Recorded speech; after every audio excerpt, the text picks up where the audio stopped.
Hi everyone, good morning. Sorry about the delay. Let's get started.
Okay, I have taken the daily stand-up template, so I need status on the user stories that you guys are working on.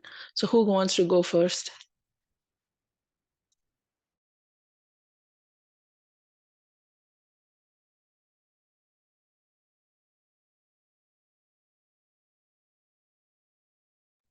Lucia, you want to go first on the status stories? Status of the user stories? Okay, is that the Yeah. same? Is that the same user story we did on Friday? Yeah, that's fine. You're just going to say you're currently in progress. That's all. Oh, okay. Our developer they finished the last four scenarios. Mhm. Now, I think we are ready for the push to the QA Mhm. to do the test. So we are in that stage. And then all the UAT plan is finished, and all the scenarios data is ready. So we are just giving to the QA team to do the test. Okay, good. So this is what it is, right? So any Yes. problems? Um, no blocks. Okay, no problem. Okay, what about Santoshi? Hey Pradeep, good morning. Good morning. Yeah, developers are working on the user stories. Mhm. Currently, there are no blockages. Okay, so development is in progress. Uh, Problems not applicable. Okay, so this is how you will be like tracking they will be tracking. Okay, so because what they will, the Scrum Master will do is like they'll take this template, okay, and then they're going to add the date and the status meeting, who all participated. For example, like now others didn't participate, that's fine. Their names will not be there. So whoever attended, their names will be there. And then we are going to like add on the, for example, names and what is their status stories. And if we have any blockers, we will add it here too. Then we are going to publish. Okay, publish. If we publish it, it will be available. Okay, so anybody in your team will be able to see the status of the user stories. So you got it, how to track user stories? I mean, in the stand-up call, daily stand-up call. Yes. Okay, this is how we will be tracking. So it will be here. So every day, once we keep on adding, right, you will see like today is September 30th, then October 1st, like that. It will be going on and you can click and see what is the status.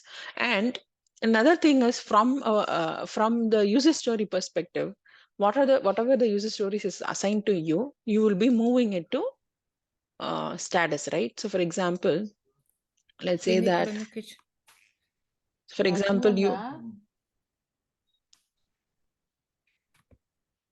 have it here. Let's say that, where is the loan? Okay.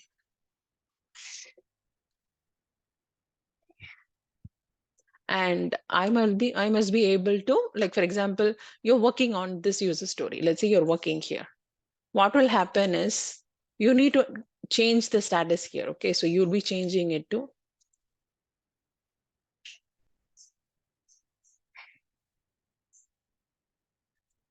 where is the status? You can assign to you. You are going to do, yes, it's here. Okay, so in progress. So once it is assigned, once you've started your work, the first thing you need to make sure is the user story is assigned to you. Okay, and you're changing the status and you're commenting every day or maybe once or twice, maybe 2 days once or weekly once or twice. You're going to like write down the status. For example, whatever you're telling in the daily stand-up call, you will also add in the comments too, because we are not, daily stand-up call is for the scrum master, okay, to understand whether you have any blockers or not. But for these comments are very crucial. Any business owner who's going to like see these user stories, right, they will come to know if you have any blockers or not based upon the comments only. So what you will do is you will make it as in progress. You will assign to yourself, and then you're going to write down, like, for example, development is in progress. And then you're going to like add, for example, attached SIT test plan and test scenarios. You're going to save it. And you can also like tag people here. For example, you want a developer, you can add it like at. If you put at, and then if you'll have the developer's name here. Okay, so you can put their name. So their name will be added. And if you comment here, they will get an email. So if you add a comment here, if you tag them here and you add a comment here, they will get an email saying that now Pradeepa has added a comment for you in this particular user story. Please open, like that. They'll get an email. So that don't think that you have to ping the developer all the time. You can just add the comments and you can tag the developers or testers or whomever you want this comment to be seen, and they will be able to see. They'll get an email and they have to open and see it. Okay, so we'll save it here. Okay, this is how you were tracking is very crucial. You need to know because otherwise, if you don't leave comments, you're not making your stories in progress, people think that you're not working on it. The only way people understand that you're working on it is because you are changing the status to in progress. So once you've completed everything, now you're adding for example, I'm attached UAT results. Okay.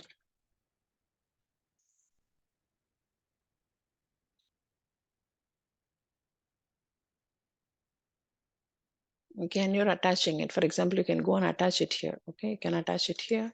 So I'm going to save it. And then everything is done. We can go live, or you can say that went live on last Friday, 09. What's the date? Friday. Went live on 27th. So this story is complete. It can be closed, right? So we went live on this particular day. The story is complete and we need to close it. So usually you will be making it to done. Done means it is closed. Okay. So the actions are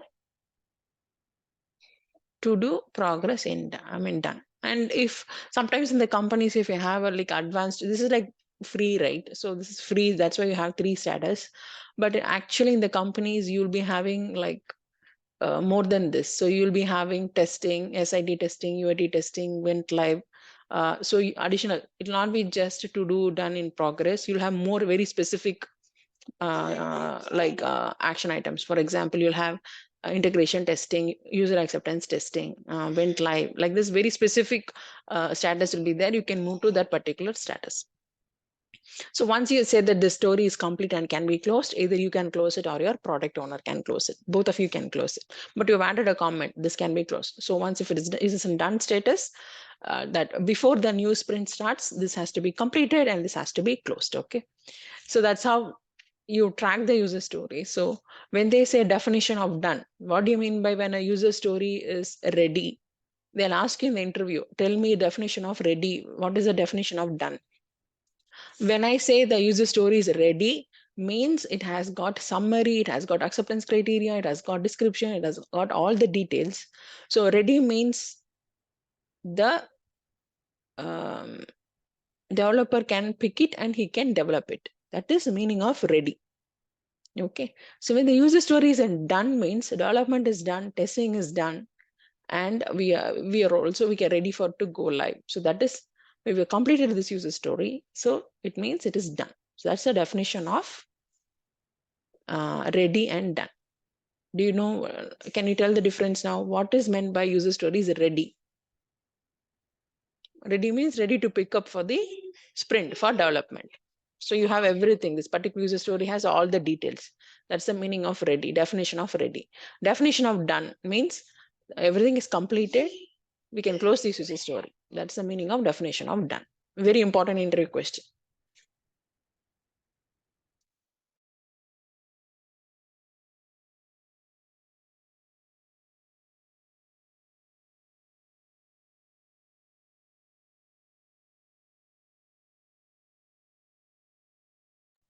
So now I'm going to take a mobile banking document for you guys. Let me take the document.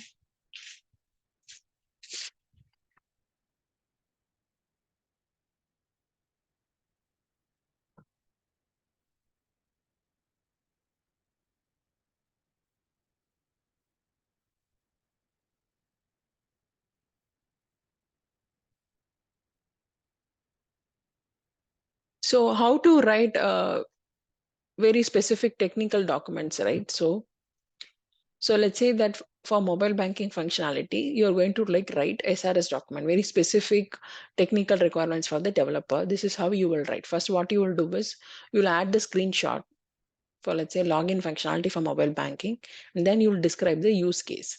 So every use case is going to have, this is a standard format for a use case. Okay.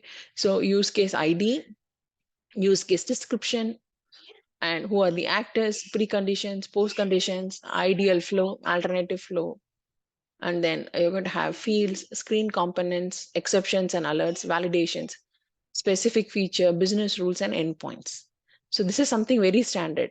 For registration page, you're going to have again use case details. Okay, preconditions, postconditions, ideal flow, alternate flow, fields, screen components, exceptions and alerts, validations, feature specifications, business rules, and API.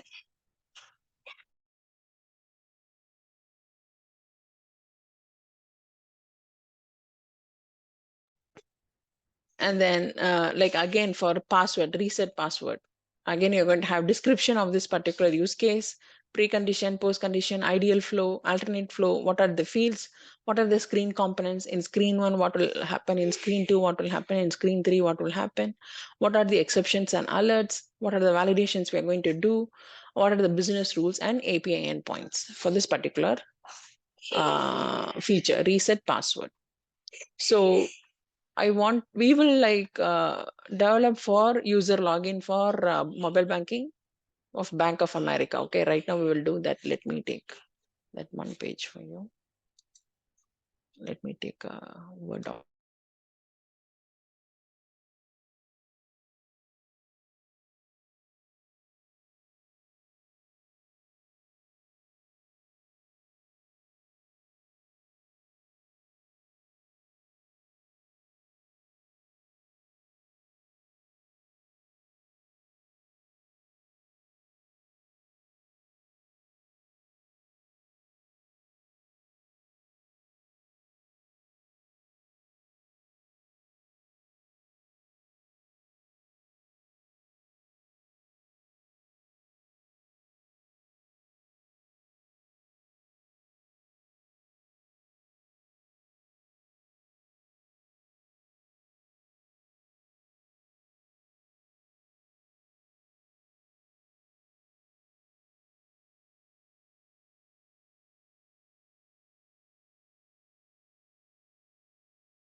So for our mobile banking, right, can we develop something like this? So what do you think will be the screens? Who is responsible for user login story? Login functionality? Me. Okay. So like Lucia, can you tell me, do you have the screens, right? For login. Yes. So you will add those screens. First will be like a login or registration screen. Next you will have sign in screen. Next you will have that home screen. Once they enter, home screen is there, right? So you have these 3 screens. Yes. Okay, now you tell me from these screens, what will be the description? You mean the description of the screen? No, we are defining this use case, login use case. No, so I'm just saying like a user should log into what is the bank that you're going to show in your resume? A bank. Just AA bank. Okay, a yeah. user can log into AA application, mobile banking. Yes. That will be using what are the actors? You need to have a registered user, right? This is for a registered user. Yes. So needs to be an existing user. So precondition is the user must have an account with AAA, right? Yeah. And then what is a post condition? The user must be successfully able to log into the application. Yes. What is a flow, ideal flow when they click on this sign in option? Yeah, the user after the user log into the mobile app, they will be able to register. They will provide their like details, like a registered phone number or email address and the password, and then they will click on the sign button, and then they will be logged into the mobile app. Okay, what is the alternate flow? Can they log in using any other Facebook or Google or only through this particular registered username and password? Yes, they can use their Google account or the Facebook account to log in as a like alternative way. Oh, in that AI is allowing it? Not really. Can you check? Because in banking, I don't think so they'll allow, but I just want you to check. No, No, they right? actually, yeah, they actually don't give me that option to do that. I think Correct. So the it bank. has to be only this way, right? Not any other way. But there can be another way for logging in, I think. I'm thinking about like the face scan because now for all the like mobiles they have a ability to scan your face. Right, right. Once you give consent, yes. Once you give consent, right, in future, you can use your face scan, then that can be an alternate flow. Good. Can that may be like this, right? Like biometric login, you can have that face ID recognition, right? Yeah, that can be an alternate flow. That's a good catch that you're saying. So when user is prompted to have a face scan based upon user's settings, then they'll be able to log in.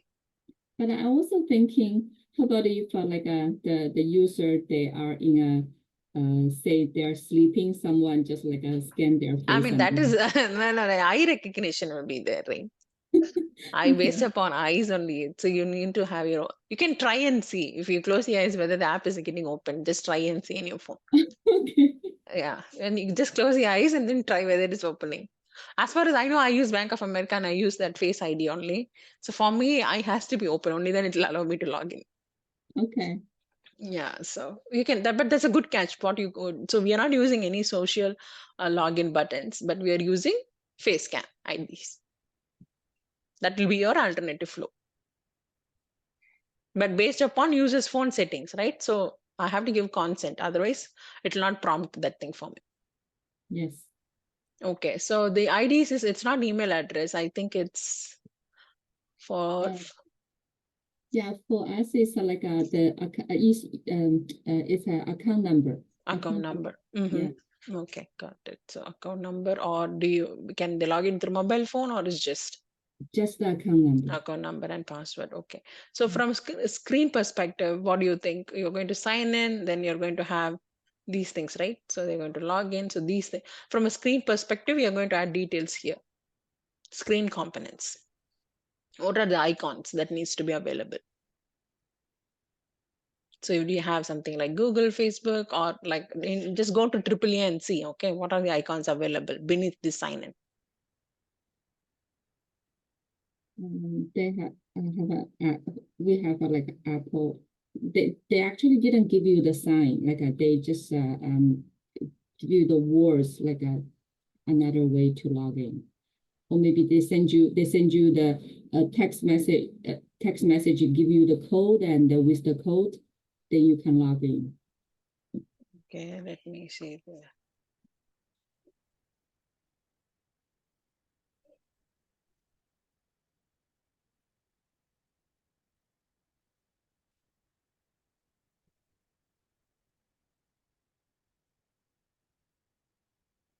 Okay, I got your bank. So this is the bank, right? AAA bank.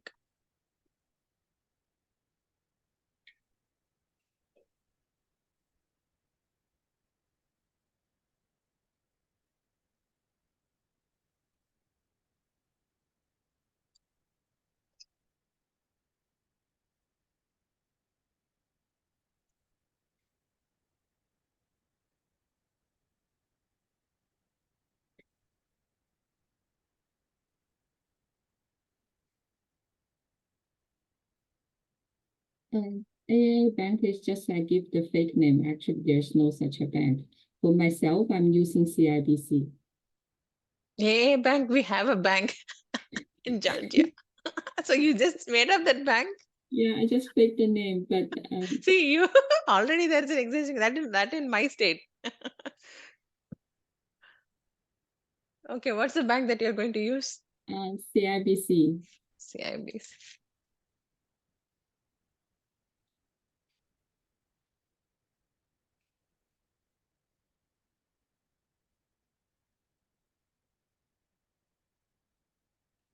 Okay, so over here.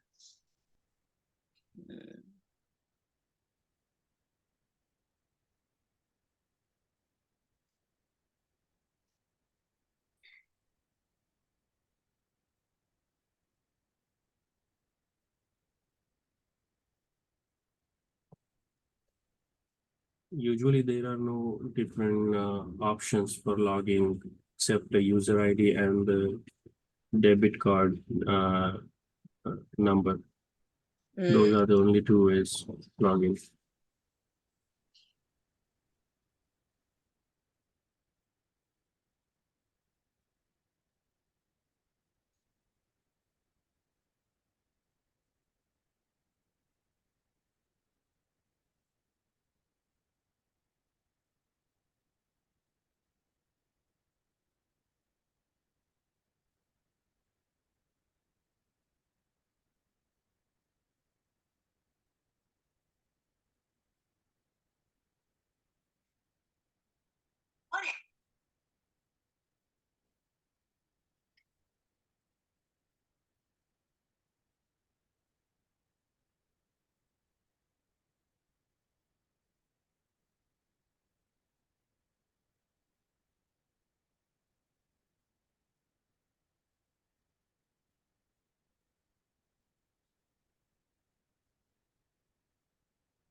So they don't have anything like Google and all, right? So just with these two, username and password.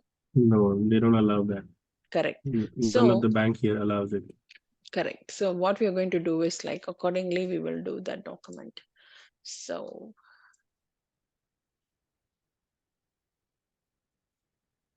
Is this a real project or a mock project? this is a real project. I don't want to show the details. Let me. They This is, allow Facebook login as well? no, this is for a different project. So this is something different. So if you see here, so from the screen components, you're going to remove all that, and then whatever you see, right? Only that sign on button, and that you just like edit the screen components according to your project. Okay. If there are no any social login buttons or icons, please remove that. Okay, Lucia. And Yeah. then what are the exceptions if there is like sometimes if they don't have an proper email ID or invalid or something, that error needs to be thrown. Yeah. Okay, so those are the validations. For end-to-end validation, you're going to have a valid username and password so that you can log in, and the endpoints. So for example, since we don't have any social media registration and everything, I think the only endpoints, API endpoints is like for sign in and then for face, like face scan. Those are the two API endpoints that you'll be using. What is post here? Sign in post. These are like, you need to know for that about what is get method, post method and all. So post method is like something, let me take API testing.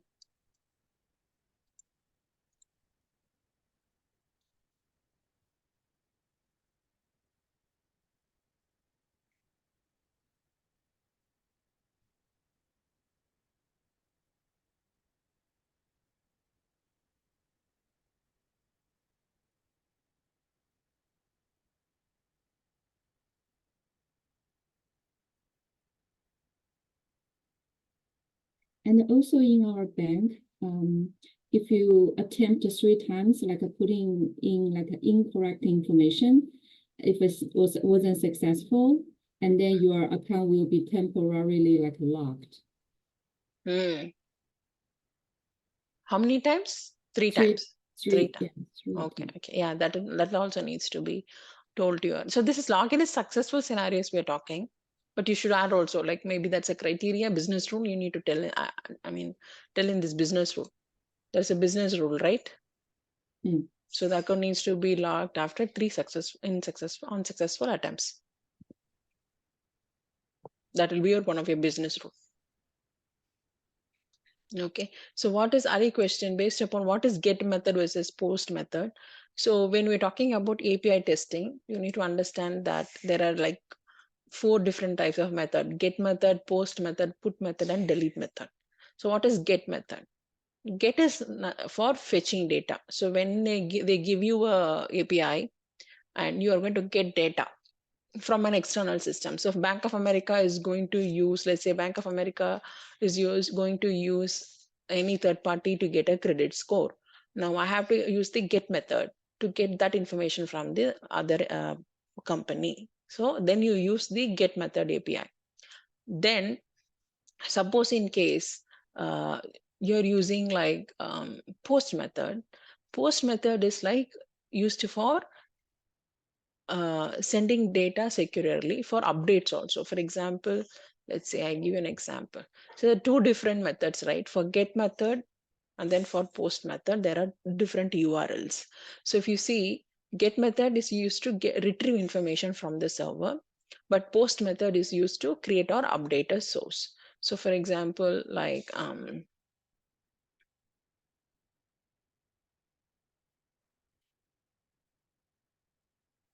that is my example, post method. So for example, so if this is a website and I'm using a post method, what will happen is, like, for example, I give like a name and email.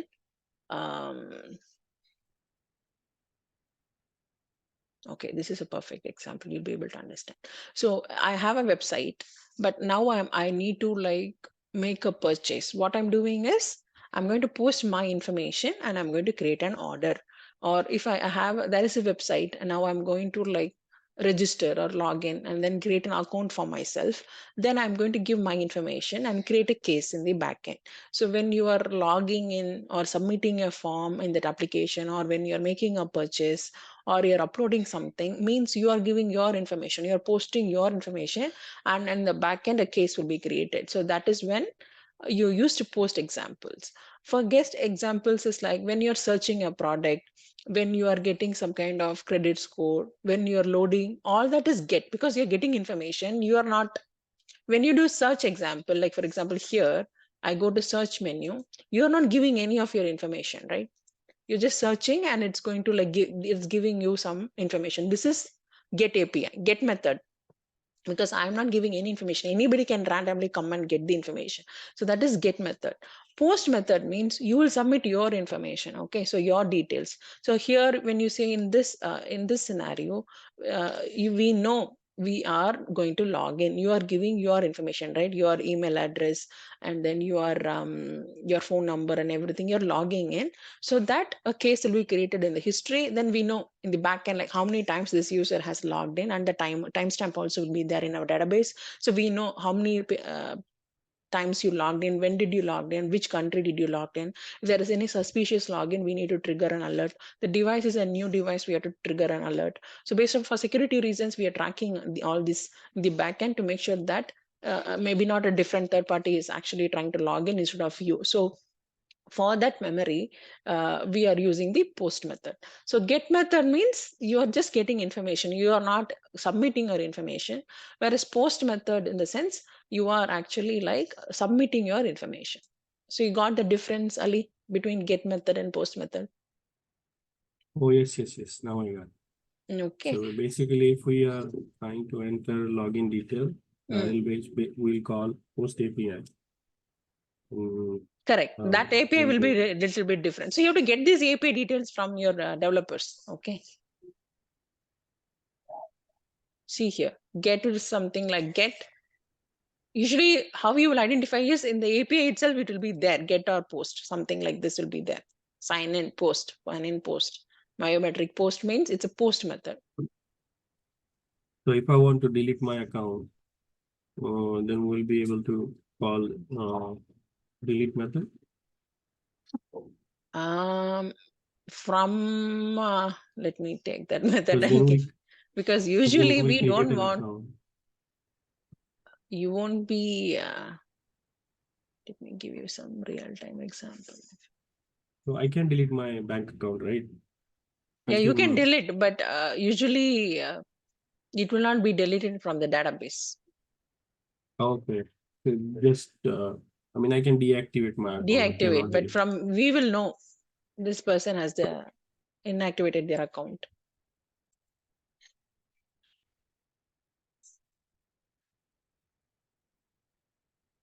So let's take an example.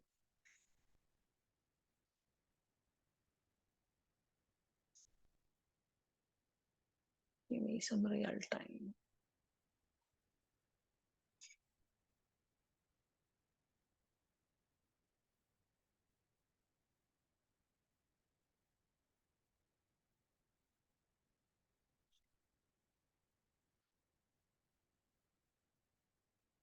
So in reality, we won't be using, I've never used delete method, Ali, because we will not be like, we don't want. It's okay. I was Yeah, just trying to understand. The more we are using is only these three. So get, post, and put. Delete, as far as I know, we have never used it. This is for like the purpose they are having it, but I've never used this delete method. So we don't want to delete also. If you want to delete the account, they can do it from the database side. We don't delete anything. They can inactivate. For them, for the users, it will be like they don't have access to the account. But from our side, right, we will know like this person has deactivated. So when they're asking like, why do you want to use delete? Delete is nothing but when a client needs to tell the server to remove a resource. So it's a straight way of removal of resources in the RESTful API, so that we have that very clean cut, or we can remove unwanted or outdated resources. But from my understanding, in real time, we don't delete completely. We just deactivate. Okay, so let's talk about put method. This is very crucial. They'll ask you in the interview, have you used a put method? So put is nothing but, for example, update. Okay, so I have an existing like an API. Then now I just want to update things. Okay, so in that case, we are going to like send a request to the server with the put method, so that we can update the request. Okay, so for example, when during the OCR process, let's take our mobile banking process. So from the OCR process, what are the keywords that they will pick up? They'll pick up member ID, member name, first name, last name, dollar amount, account number, and all that. Once they receive it, they have to send us that information, right? So that is put method. Like they are sending us, and we will be updating in our Pega application. So get is from a member search perspective, they are getting it, And then post is like put method is like example, like these OCR teams, they're able to extract and send us that information so that we can like save those information from OCR to Pega application, right? So mostly it will be put method.